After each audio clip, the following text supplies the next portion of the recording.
The broadcast is now starting. All attendees are in listen-only mode.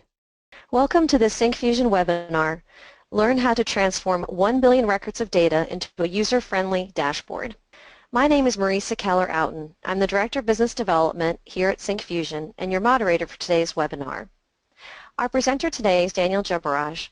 As Vice President, Daniel Jebaraj leads Syncfusion's product development and has over 15 years of experience leading software development teams working on the Microsoft platform. Before joining Syncfusion in 2001, Daniel managed development teams at Roguewave Software. This and previous webinars will be available on our YouTube channel. Before we begin, I'd like to briefly tell you a bit about Syncfusion. Syncfusion delivers an extensive range of over 800 web, mobile, and desktop controls. We also empower businesses to get the most out of their data with our enterprise solutions, including the dashboard and big data platforms. We have been in business for over 15 years and are headquartered in the Raleigh-Durham area of North Carolina in the U.S. Syncfusion has more than 12,000 customers, including large financial institutions, Fortune 100 companies, and global IT consultancies. More than 900,000 users from 125 countries trust Syncfusion in their development process. Now that you know a bit more about us, I'll hand this over to Daniel to get started. Thanks, Marisa. Thank you, everyone, for joining. I'll just take a moment to switch to my screen. So I just started talking about the Syncfusion Data Platform. The Syncfusion Dashboard solution is an important part of the data platform. It comprises the front-end part of it.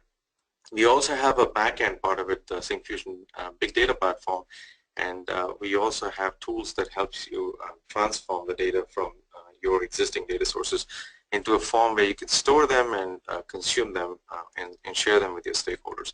So the Syncfusion Data Dashboard Platform itself is designed to be easy to create. You can bring in data from any source, and then you can bring it together in one location, a denormalized way, and then you have a drag and drop design interface where you can just bring everything together into a visual environment and don't have to write any code, don't have to write any SQL. Everything is done behind the scenes for you, basically. And then once you have the dashboard in the form where you're ready to share with your stakeholders, then you can do so across the web. Works with any browser. We have a built-in server, both for testing purposes and for deployment purposes, and it's just point-and-click publishing. It can be secured with basic authentication, or it can be secured with Active Directory. Both are supported. It also supports the Azure version of Active Directory, so if you use that, that's also pretty simple to configure and use with our system. And then once you have that, then you can share it with your stakeholders. Now, this is not a presentation about using the dashboard platform. We have at least 2 other webinars where we cover the dashboard platform in quite some length, and you can take a look at those on our YouTube channel. When we send out the recording notification for this webinar, we will make sure that we put in those links as well, basically. So if you're not familiar with the dashboard platform, I would encourage you to take a look at those. That said, for the purposes of the webinar today, you don't really need to have an idea of the dashboard platform. It's pretty intuitive from the perspective of what we need to do with it today, basically. Okay. So today's agenda, we have as the title says, we have a walkthrough where we take 1 billion records of data and then we build a dashboard with it at the end of the webinar. The walkthrough kind of focuses on how we go about this, how the data is stored, what kind of backend we use, the cluster description and setup, and then we actually walk through the sample and then build a really simple dashboard, look at a couple of use cases, and then we'll discuss the details a little bit towards the end again, and then we'll stop for questions. So at this point, I'm going to just switch out of the slides and go to the demo part of the webinar. So the first thing that I want to talk about is there are 2 distinct parts to the use case today, basically. So the back end is completely powered by the Syncfusion Big Data Platform. The Big Data Platform is a Hadoop distribution that Syncfusion ships. We've done this several versions now. for about 2 years now, and we have a lot of customers. It's a Windows-only distribution at this time. We do have plans for Linux version also at some point, but it's a Windows-only distribution at this time. And it's designed to be really easy to use for Windows environments. So you can, with a point-and-click interface, you can get started. You can spin up a cluster. We also have a full-fledged studio environment which gives you a pseudo cluster that you can run on a laptop and do a lot of your development work there. And then you can also deploy to a cluster that is built on either local hardware that's available within your environment, or you can deploy it to a cloud provider such as Microsoft Azure, Windows Azure. So both cases are supported. So the first thing that we do is we have what is known as a cluster manager. The cluster manager is really what helps us to configure a cluster environment for running the Syncfusion Big Data Platform. So when we use Hadoop when we run the Syncfusion Big Data Platform on a remote, on a cloud-based system, the work that's involved in setting up the cluster is quite intuitive. We have a local version of the cluster manager. So this is, I'm running this on my laptop. This is it doesn't have any dependencies. You install it. It's a single download. You install it, and then once you install it, then it lets you create both local versions of clusters as well as remote versions of clusters, basically. Now we support Microsoft Azure out of the box. We don't have support for AWS out of the box. You can use AWS, but you would have to create the virtual machines yourself, basically, and instantiate them. And at that point, it would treat it as a local installation and simply go with the nodes that are available and then form a cluster for those nodes. But with Azure, we have special support. We have really deep integration with those APIs. So we are able to kind of go out and create a cluster. So just to give you an idea of how this was done, so we have a simple wizard which allows you to create either a secure cluster or normal cluster, basically. And then it also lets you create a local development cluster if you're looking at creating a local version of the cluster, basically, simply for development purposes. Now with Azure, we already created a cluster. We have a couple of clusters that were created by this environment, and these are running within the Microsoft Azure environment now. So I'm going to look at the basic cluster that we have running here. So I click on that, and then it loads up an URL, which this is a version of the cluster manager that's actually running on the Azure cluster. So we have two different cluster managers. So one is running on my laptop. It is used to manage the remote cluster. And the other version is actually running on the remote cluster itself, which is used to manage the cluster, basically. So if I drill through the details of the cluster, so this will show me the nodes that are comprise the cluster. I have a system with two data nodes, two name nodes, and then 4 data nodes. And the data nodes do a lot of the storage and processing, and the name nodes are kind of the metadata managers in the Azure context. So in the Hadoop, in the big data context. So in this case, just want to talk a little bit about the system itself. The name nodes each have 4 cores, and they have 28 gigs of RAM. And the data nodes are D14 nodes. They have 112 gigabytes of RAM each, and then they have 16 cores of processing power on each of them. For our particular use case, this is probably overkill because we are really looking at about 1 billion records of data. But you know, I just want to make a point that this is really something that you can scale, and that's the biggest benefit of this, is that you can scale this in a horizontal manner, basically. So if you keep adding nodes, the data size can keep growing, and you will not have any difficulties with that, basically. So that's how this cluster itself is set up. Now at this point, I'm going to connect to the cluster from within my management environment, basically. I have this management environment called the Syncfusion Big Data Studio. So I'm just going to drag that over. Actually, not that screen. So this is the Syncfusion Big Data environment, studio environment. So you can see that I'm connected to the same cluster that we were looking at. I'm connected to this this cluster that's running remotely, a 6-node cluster. And I can actually manage multiple clusters. I also have a local version that's a development version of the cluster. And then I have a Kerberos secured version, which is part of our Active Directory domain.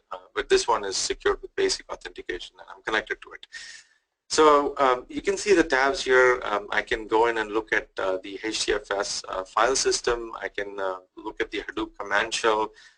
The other thing of interest for us is the Scala shell, which connects us to the Apache Spark backend that's running.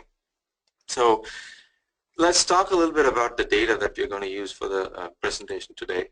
So the data that we have in this use case is data from the New York City Taxi and Limousine Commission. So this is a data that's freely available on the web.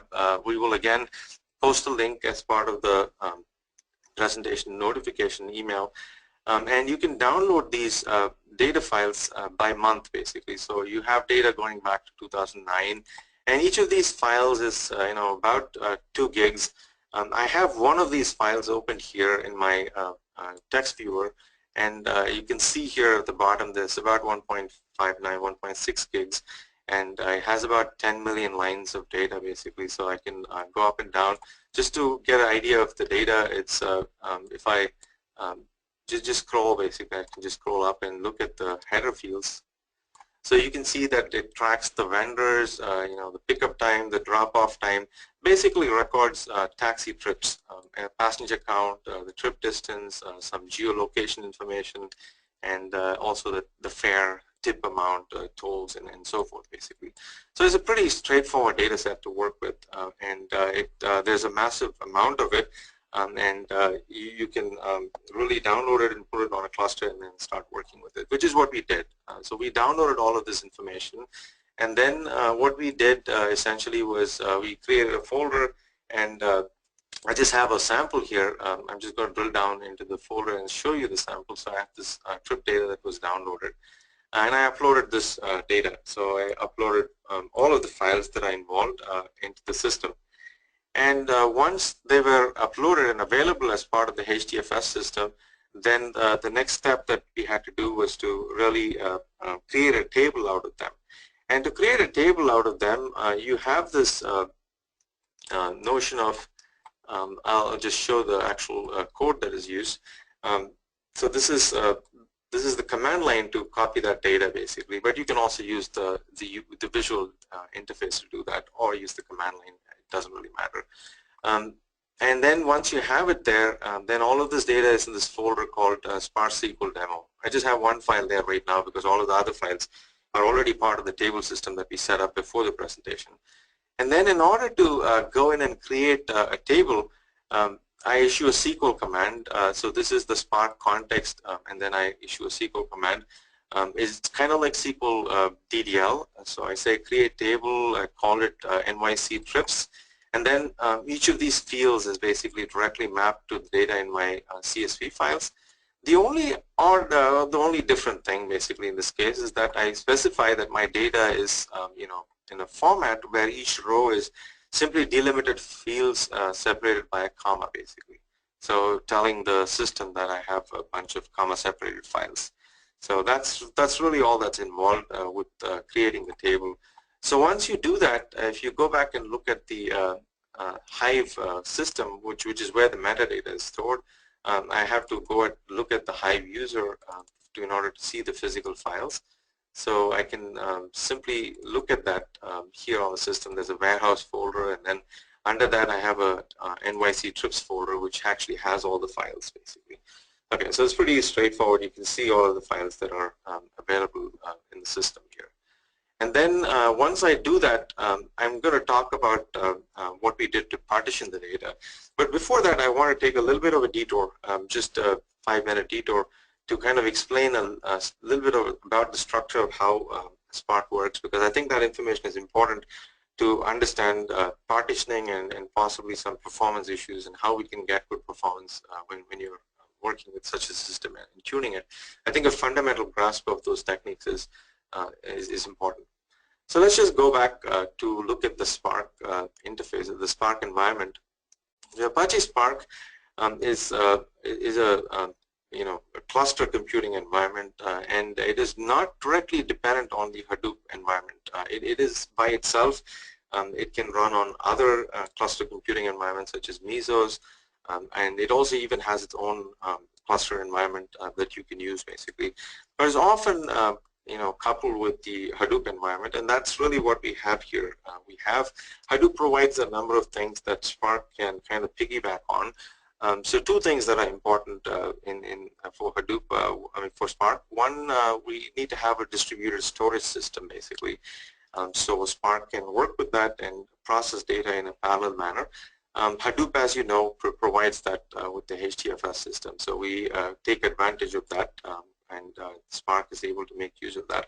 And then the other important thing is that it can make use of a system that can manage parallel execution basically. So request resources and then coordinate them and manage the whole thing. So in the case of Hadoop, that's the Yarn system basically. So you can run Spark on top of Yarn, which is what we again do in this case basically. So cluster management and a distributed file system. So those are the requirements that we have. And we have Spark running here on top of Yarn and making use of the HDFS environment. So just to talk a little bit about how this works, I want to give some intuition, and some of you may be very familiar with Spark. It may not really, you may not really need to pay attention to this, but if you're not familiar with Spark, I think it's important to have these concepts down. Even though we won't directly work with them, it will help understand how we can kind of achieve the performance semantics and also help troubleshoot when you don't see such performance, when you kind of run into issues where things are taking longer than expected. I think the conceptual understanding of the model will help. So I have a very simple use case. I have a text file. I have it stored on the system. It's the text of War and Peace, and I'm going to loop through it and compute the number of times each word appears basically. So the first step is to simply instantiate the file basically, and with Spark you kind of initialize and point it to a distributed file system file, or any file or any data source. It is kind of not tied to the HDFS file system. It can be other kinds of file systems as well basically. In this case, it's on HDFS, and so we just pass that in. And then the next step, we do a flat map operation. So in a functional sense, a flat map takes an anonymous function. In this case, this is an anonymous function here. And this is called for every line of data in that text file. So, and each line is going to invoke be passed to this function once, and this is just a lambda function, an anonymous function, and that takes the function's implementation simply takes that line and splits it along space boundaries. So it's not really anything. We're not doing any fancy text processing, just splitting it on space boundaries. So you get a collection of words. So each line provides a collection of words basically. And what flat map does is instead of giving you for each line, if you get an array of words, then if you simply do a map, you would get a array of arrays basically, because each line would give you an array, and you have multiple lines in a file, so you will get an array of arrays. And what flat map simply does is it just flattens the collection at the highest level, and then gives you just one flat array with all the words that are in that document basically, and then which is what is passed to the next step. So the next step, you have a map function, and instead of a flat map, you don't really need a flat map in this stage. So you take the map, and then you take each word that's passed into your anonymous function, and you return a tuple. And the tuple simply acts as a counter in this case. It says, hey, I've seen this word one time. I've seen this word one time. So you simply returning this tuple every time you see a word. So for example, if the word war appears 3 times in the course of a document, a small document, then every time war is seen, it will output war, one as a tuple basically. And this will be one large collection, and that's returned back to the system. And Spark's way of handling these collections is called a RDD, a Resilient Distributed Data Set. And a conceptual model that helps us is to think of these as distributed collections, basically, which are resilient, meaning that they can be instantiated by the Spark system on demand, basically. So if you have a cluster and you have a RDD, and let's say due to memory constraints, part of that had to be disposed from memory, it can recreate it, and it's resilient in that fashion. So think of it as distributed collections. So at this point, we have a collection of tuples. And then you have a reduce function. So the key is the first part of the tuple, and then the reduce function simply sums up all the counters that you have and gives you the counts. So I can run this, and it will give me the information. I'm just taking the not the top 10 words, but just whatever order it comes out in. I'm just going to output 10 to the console. So you see it came back pretty quickly. The two things to keep in mind here. One, as these operations are chained together, they're not happening as we run them, basically. So when I say sc.text file, nothing happens. Spark simply says, okay, I remember this operation. That's all. It's kind of memorializing that, basically. And then each of these flat map, all of these are kind of really part of a graph that it remembers. And then when you have these are called transformations, by the way. So once you instantiate something, and then you transform it through multiple transformations, and then you have a series of transformations that happen, which is how you process data, basically. And then finally you have what is called an action. An action is really what makes something happen with Spark. So in this case, the collect action is really what's going to say, do whatever you're supposed to do, basically, and then give me the data. Bring the data back to my local system, basically, and then I want to enumerate it. So the collect is really the action that triggers the whole execution graph, basically. And then the take is simply like in link, you take the first 10 records that are returned from the collection, discard everything else. And then this for each is simply a Scala loop, basically. And this is again an anonymous function. So if I was to write it out, without the shorthand syntax, so I would just do something like this. I would just have this, and then maybe I would have a print line and put it out like this. So it's just I don't have to do that with Scala. I just have to, if there's only one argument, I just ignore that. So it's just an anonymous function. So that's really what happened here, and you kind of got these results. So it's important to keep in mind that under the covers, Spark is processing data like this. It's doing a series of transformations, and then finally, an action is going to take place, and then the results are output. One other note that's important, and I was kind of just wanting to lead into that to give an understanding of how this works. So typically, you're not going to write this data using Scala. At least in our use case today, basically, we're not going to write any of this ourselves. This is going to be high-level SQL that we write. Under the covers, it's going to do something like this to get the results. And the reason I wanted to show what's happening behind the scenes is because it makes sense when we look at it from a performance perspective. So Spark, when a resilient distributed data set, RDD, is stored on a cluster, Spark stores the data as partitions. So a partition is something, think of it as a natural boundary for the data, basically. Some chunk of data that can be naturally treated as its own unit. So if you have HDFS, HDFS has this notion of blocks of data. So, it's stored by blocks. And whatever your chunks are, 64 MB or 128 MB is a chunk of data, basically. And Spark would treat that as a partition. So if you have a really large file and it's stored as 10 chunks, then and those 10 chunks might live on different nodes on the cluster, then each of those chunks will be treated as a different partition. And then the advantage of treating it as a different partition is, of course, that you can process this data in parallel, basically. So think of the simple use case that we looked at. In the case where we are simply looping through and splitting words by line, and for words by line, and then mapping each word to a tuple, there are no dependencies between these partitions. You're not really doing anything that requires another partition or requires waiting on data to come from another partition, basically. So you can see that in such cases, one partition that's a result of a previous partition previous stage basically is simply going to depend on exactly one partition. So Spark refers to these as narrow dependencies, and these are very efficient. You simply go through one partition and you compute another partition. You go through one partition and you compute another partition. At least in a logical sense, it's very easy to make sense of this. Physical level, Spark will optimize this and collapse a number of these together and make them happen in one stage.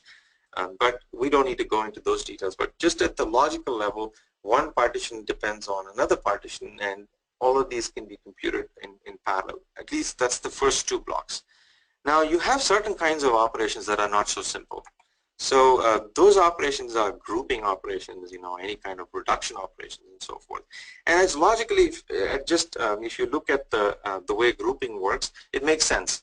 So for example, if I want to compute all occurrences of the word war in the text of War and Peace, then I would need all those partitions to be computed, basically. I cannot return results before all the partitions give me the counts, individual counts, basically. So I need to collapse those, and then I get my final count. So these dependencies are kind of wide dependencies in Spark. So you have to move data across partitions, and shuffling is involved. So these are expensive operations, and typically you want to kind of have this in mind when you're working with Spark, and it really helps you to optimize things if you run into problems. If you have too many partitions, if you have data that is partitioned in a way that doesn't make sense for your particular use case, then you will run into performance difficulties. So just something to keep in mind. The narrow dependencies, the wide dependencies, and how this works basically. And usually straightforward mapping operations are all narrow dependencies, and anything that is aggregation, grouping, reduction, those kinds of things, end result kind of calculations are going to be expensive. And it gives you some ideas already. So if you're filtering, you want to filter a little earlier basically. The optimizer will handle a lot of this, but it helps to know, this is, you don't want to group by something or reduce something and then do a filter. If you can get rid of the records before you do that, it will help you a lot. So just to give you an idea of how this works behind the scenes. We won't really be writing any Scala code or anything today basically. So once you have this, we talked about how the data was stored on the cluster. So I have this NYC trips, which was created with simple DDL. Now, I want to actually, for my use case, I really don't want to leave it as chunks that are partitioned on HDFS, but I want to partition by something that makes sense for me, basically. So in my case, I'm going to mostly work with by year aggregation. So I'm just going to say, okay, in my case, I don't want you to go out and have this chunked by whatever happened to be on the file system. I want to partition by year, basically. So I have this simple, 3 lines of code here. I'll just bring it here and I'll show it to you.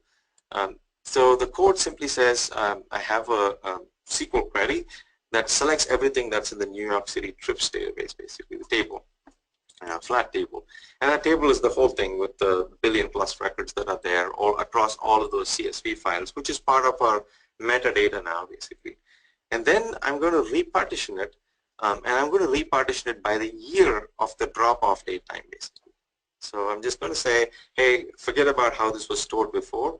I want you to repartition it by the year. So now think of the logical partitions are now partitioned by year or drop-off date time year, basically. And then the final third line saves the partition result as another table. So I'm kind of deriving a new table, and that table is saved as NYC trips partitioned by year. So that's what I see here. So that's really all the data preparation that I did for this demo, and so the data is now available as part of the Hive metadata system. So I can go in and now work with it. So at this point, I'm ready to actually go to the UI. So let me open the Syncfusion Dashboard Designer. I had it running. So this is the Dashboard Designer. Okay, I'm going to create a data source now, and I just click on the Add Data Source button, and it brings up a data source. So maybe I'll just call it taxi data or something.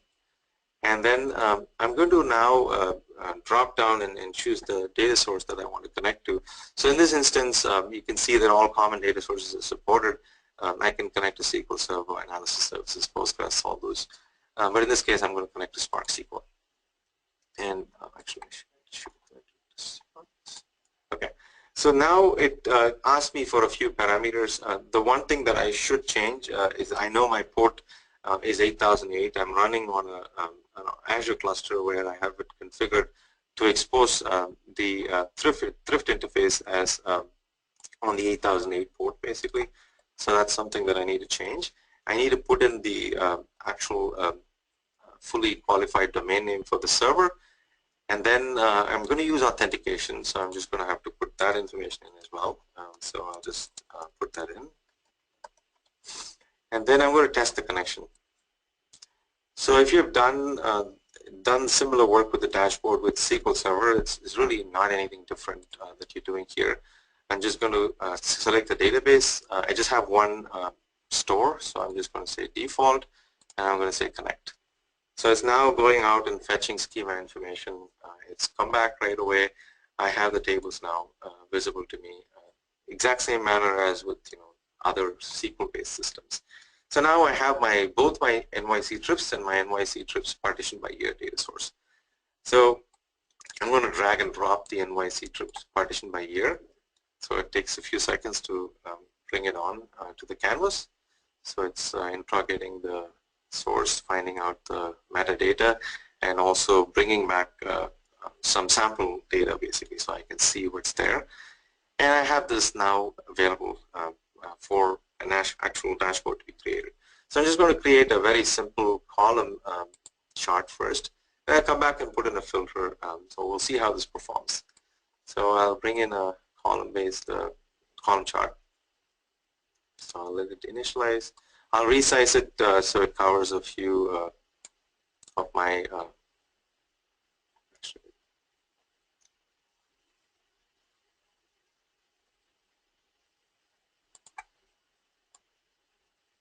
okay, that should be good. Okay, now I'm simply going to go and look at the data itself. So it's really, if you work with the SQL part of it, it's not any different. Just exactly the same way that I'm working with it. And I'm going to say, okay, I'm going to check the drop-off time. I want to view by that. And then it's going to fetch some data from the server to see how to display it. And then I want to sum the passenger count by year, basically. So I'm just going to simply drop that as a value. So again, everything applies here. Again, I'm not going to drill down too deep into the dashboard, but I want to point out that all of the other things are also available. You can actually do any of these. You can do filters, you can do formatting, and all of that that you can do with dashboards. So you can see that the data is already back. So I can go back to my dashboard here, and I can actually click on preview and let my server come back with a preview of the dashboard as it would appear when published, basically. So it just goes back. And it takes about 5 to 6 seconds to get the data back to me, basically aggregated by year. I'm not caching anything. The data source is not cached. The query is not cached. There's no pre-processing going on except the partitioning that we did. So, and the partitioning is fine. You can partition it as any way you want to help improve performance in a logical way. And you don't have to necessarily just partition by the key that you're grouping by. In some cases, it may make sense to partition by something that's more sensible for your needs. But this is all the time that it takes to go out and do this aggregation. And of course, the big benefit is that you can scale this horizontally. You're not constrained by vertical scaling or expensive data warehouse or anything. This is very inexpensive to scale. The licensing is, everything we provide is part of our license. So there's nothing else to go out and license. And the resources, if you're using a local system, you have resources that are already available. You're not paying any more. These are just off-the-shelf machines. And if you're running it on Azure, then you know I can give you an idea on what the costs are towards the end of the presentation. And that's how this looks. And just to give you an idea, I can go back to the data source, and for example, I can say, okay, I want to add a filter, and maybe there's a carpooling initiative that was put in place. They want to see if the if passenger counts increased over time, average on passenger counts. So we want to see, okay, if I put in a filter and see if more than 3 people were traveling, that's the only thing I want to take into account, and I want to see how many passengers traveled in such trips. Basically, I can do that. I'll actually say greater than here, not equals. So I can do that. I can update it. It goes out and applies the filter on the data source, and the chart will update. I can actually go back here to my chart that's running, and I should just be simply able to refresh this now.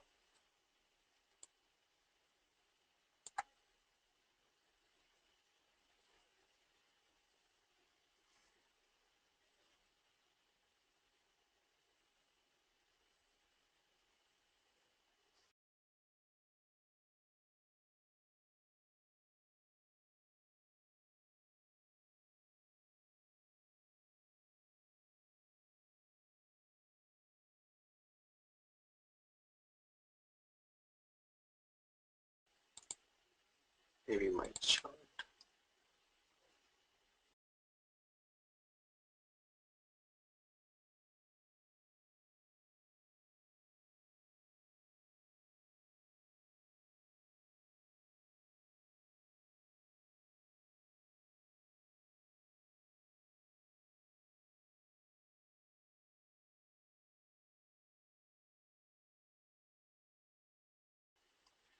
I think I have to refresh the data source for this to pick it up, but it should pick it up now.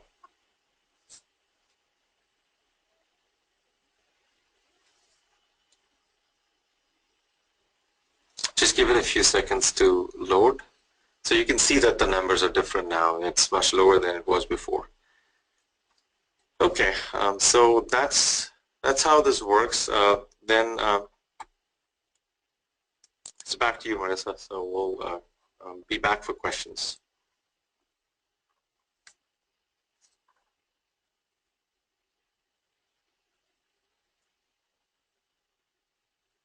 Thank you, Dan. Sorry, I had to unmute. I'm going to go ahead and change presenters to myself.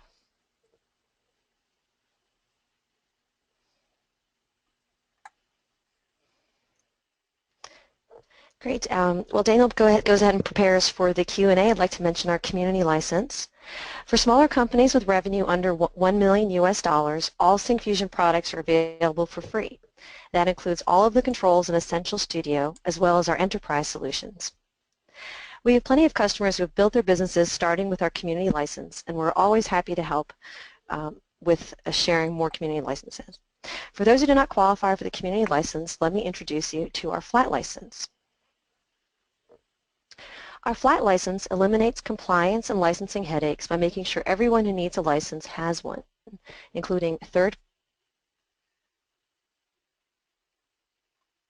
party, so you can focus on your projects instead of worrying about headcount. If you'd like more information, please visit us at syncfusion.com. Now let's go ahead and answer some questions. If you're in the audience and haven't submitted your questions yet, please do so now. If we can't answer them all today, they will be included in a Q&A post on our blog. So Danny, if you'd like to go ahead and take the first question.